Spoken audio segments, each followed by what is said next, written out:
Bonjour, je suis Nathalie Frossard, créatrice de Phitoki, et aujourd'hui j'ai envie de vous parler du nom et du nom de famille, de l'importance, de comment habiter son nom de famille et comment surtout recevoir sa vibration et l'apprivoiser, ce nom de famille. Pourquoi? Alors comment c'est venu? J'ai animé le week-end dernier un stage Guérir sa lignée féminine avec des femmes magnifiques et c'est vrai que le sujet du nom est revenu notamment quand on doit se présenter. Et c'est vrai que quand on se présente, bah, quel nom on peut utiliser? On peut utiliser son nom, un nom choisi, un nom reçu. On peut aussi utiliser pour les femmes parfois un nom d'épouse. Pour les hommes, la question se pose aussi, hein, puisqu'on peut bien sûr en changer aussi. Et en tout cas, c'est vraiment une notion qui est importante. J'avais déjà été l'explorer il y a quelque temps pour mon propre nom de famille par curiosité. Et voilà, donc j'en ai tiré quelques enseignements que j'ai envie de partager. Alors, c'est des enseignements, des réflexions, des canalisations, des pratiques, mon petit mélange habituel. Et que viennent faire les plantes là-dedans? Bah, comme d'habitude, les plantes, pour moi, elles ouvrent des portes, elles viennent soutenir, elles viennent accompagner. Donc, c'est ce que je vous invite à faire aussi. Alors, ce que j'ai reçu notamment, c'est que chaque nom est un portail et chaque syllabe un écho d'une mémoire plus vaste. Effectivement, notre nom terrestre, il est tissé beaucoup plus largement que juste sur Terre, justement. Il porte aussi bien des alliances visibles que des alliances invisibles. Nos noms ne sont pas des hasards. Ce sont des accords de fréquence, hein, comme je disais, des alliances. C'est aussi un manteau d'incarnation, un manteau qu'on a choisi en arrivant. Et un nom n'est pas figé. La vibration d'un nom, elle respire avec vous. Elle évolue au contact de vous, de votre conscience, de ce que vous en faites, de votre façon de porter le nom et de l'amour ou du rejet que vous lui offrez à ce nom de famille. Apprivoiser un nom, alors on peut appeler ça nom de famille ou nom de lignée, en fait, ce n'est pas se soumettre à son poids, parce qu'un nom de lignée peut quand même avoir un certain poids des mémoires. Mais on va écouter sa vibration, on va ressentir sa vibration et on va l'interroger. Ce nom de famille, ce nom de lignée, c'est une fréquence d'origine, c'est ce qui vous a été transmis à la naissance. Parfois, il est porteur de dons cachés. Et ça, faut pas non plus l'oublier. C'est-à-dire, c'est pas seulement un poids à porter, c'est aussi, il porte aussi tous les dons de la lignée. Même si certains dons ont été oubliés au passage, s'il y a eu des limitations.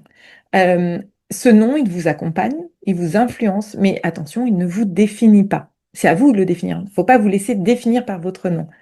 Nos noms terrestres, en fait, ne sont pas des cages, mais des clés. Hein. Nous les avons choisis avant notre passage, comme je disais, et quand on le porte avec conscience, notre nom, on peut aussi libérer toutes les mémoires bloquantes qui sont attachées. Et ce que j'avais reçu hein, comme message, c'est vraiment ton nom n'est pas une cage, c'est un son, et tu es celui ou celle qui décide de sa musique. C'est beau dit comme ça. Voilà.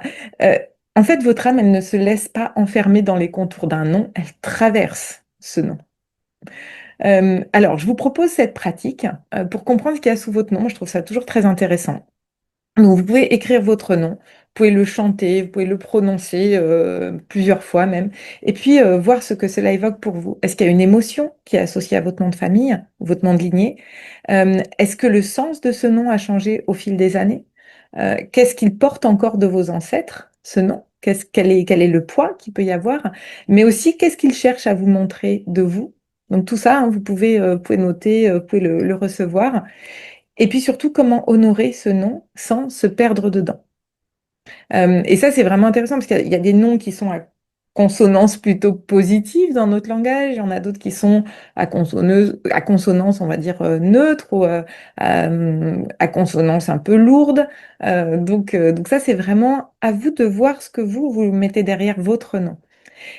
Et alors, même si on choisit de se présenter sous un autre nom, un nom d'évolution, un nom d'artiste, un nom de plume, un nom d'épouse, en fait, ce nom de famille, il est porteur d'une partie de notre mission. Donc, c'est vraiment important de l'apprivoiser jusqu'au bout. J'avais aussi reçu ces jolies paroles. Dans le nom, la mémoire. Dans la mémoire, l'alchimie. Dans l'alchimie, la liberté. Je répète. Dans le nom, la mémoire. Dans la mémoire, l'alchimie. Dans l'alchimie, la liberté.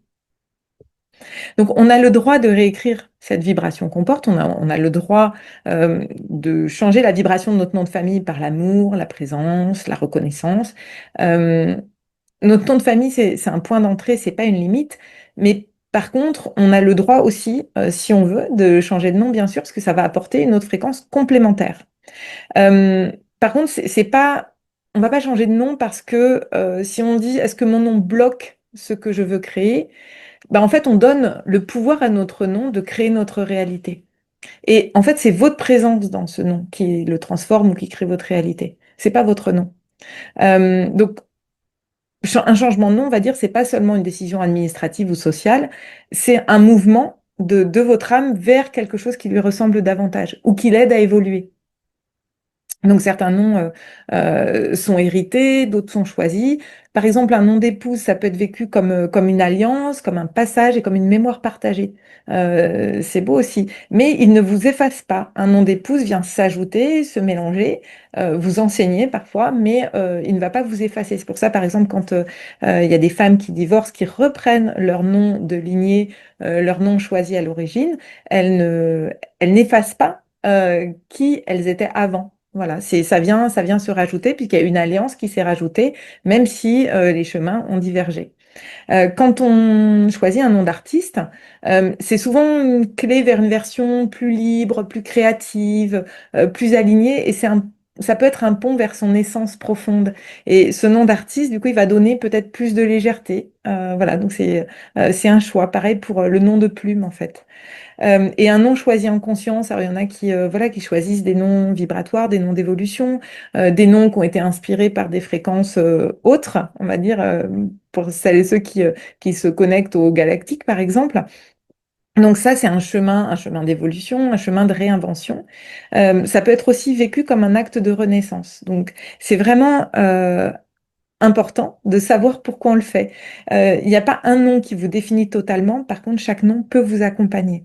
C'est ce qu'on choisit de nommer en nous, hein, qui devient notre réalité.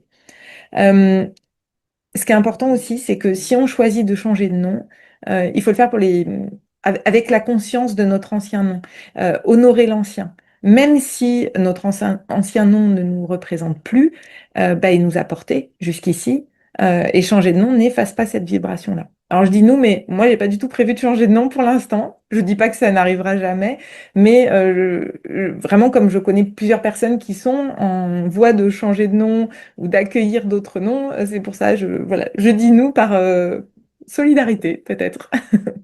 Voilà. Euh, En fait, quand même, c'est ce que je veux dire, ce serait vraiment incomplet de penser qu'un changement de nom peut court-circuiter tout un travail sur la lignée. Il y a quand même un travail d'intégration à faire, un travail de réconciliation avec la lignée, un travail d'alchimie intérieure. Ça, vouloir quitter son nom trop vite, sans l'avoir approché, sans l'avoir écouté, sans l'avoir apprivoisé, c'est quand même rejeter une partie de soi. Donc, le principe de ce que l'on fuit persiste et ce qu'on accueille se transforme, bah, ça vient aussi être démontré avec l'histoire de notre nom, de nom de famille ou nom de lignée.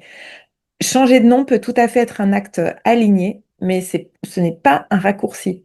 Le véritable changement ne vient pas du nom, mais vraiment de la façon dont vous allez, ben, encore une fois, l'habiter, de la relation que vous entretenez avec votre nom. Et tout ce qui n'a pas été accueilli dans l'ancien nom cherchera à se représenter d'une manière ou d'une autre, même sous un autre nom. Donc là, la petite pratique que je vous ai proposée avec votre nom, bah, vous pouvez compléter par exemple, en lui demandant pourquoi est-ce que j'ai choisi ce nom comme porte d'entrée. Et vous pouvez demander à votre nom, est-ce que vous pouvez me montrer ce qu'il reste à relâcher, peut-être avant de changer de nom, si c'est votre envie. Voilà, donc ce sont des petites réflexions et c'est marrant parce que je réfléchissais aussi sur les noms de lieux, parce que moi j'habite un village qui s'appelle Montroc et il y a plus d'un siècle, Montroc s'appelait Montcouillou. Voilà, donc les changements de nom, ça marche aussi pour les noms de lieux. Mais il n'en reste pas moins que bah, la vibration persiste aussi. Et puis bah, là, on va approcher des fêtes, hein, des fêtes de fin d'année, alors que vous fêtiez le solstice, Noël, le Nouvel An. C'est vrai que souvent, c'est l'occasion d'être en famille et de voir, bah, d'observer tous ces noms avec justement que ce soit des familles recomposées ou des enfants, petits-enfants qui ne portent pas le même nom. C'est vraiment intéressant de voir bah, ce qui est transmis avec le nom. Ça peut être, enfin voilà, moi je trouve ça amusant. Alors voilà, si ça vous a plu, ces petites réflexions sur le nom de famille et le nom de lignée, bah, n'hésitez pas à mettre un commentaire, à partager la vidéo. Et puis, vous pouvez me retrouver sur mon site. Alors, j'ai un programme qui commence bientôt en décembre, justement sur l'alliance des mémoires sacrées entre des lieux, des plantes et puis soi-même. Et bah, vous venez avec le nom que vous voulez pour, pour faire ce programme s'il vous appelle. Vous pouvez tout trouver sur mon site fitoki.com. Voilà, merci beaucoup et je vous souhaite une très belle journée.